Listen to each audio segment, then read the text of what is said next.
Good afternoon po, good afternoon mga kabengbeng sa mapagpalang araw po. Isang napakapoging Falcon Tactical na naman po ang ating nasa harapan for today. Ayan mga kabengbeng, napakapogi. So, isa sa ating mga pinakapaboritong kulay ng Falcon Tactical, yung black and red color combination. Ayan. So, ito po ay pupuntahan ng Tarlac. Big shoutout sa ating kabengbeng na si Sir Arnel Rebuyaco. Sir Arnel, ito na po ang new unit. So, napaka-pogi. So, same specs mga beng-beng. Naka 0.5 liter battle tank, pure steel barrel.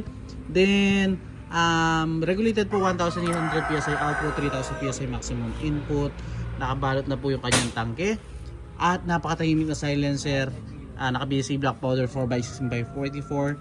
Side lever po mga kabeng-beng. Ayan. 12 rounds magazine.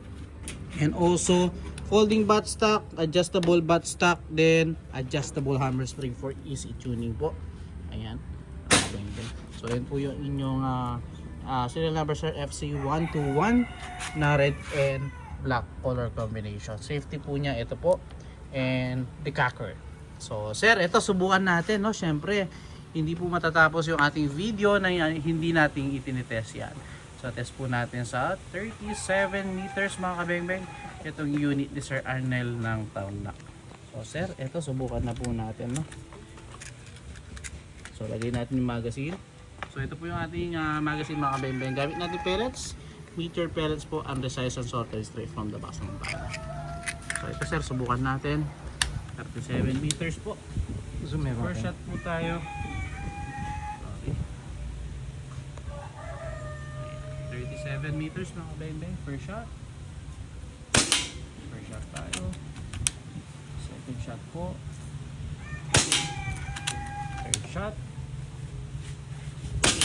Sulit sir, napaganda tumama. Pang-apat at pang-lima. So yun sir, 5 out of 5. Wala tayong naging flyer. Napaka-solid naman pong tumama ng inyong unit sir.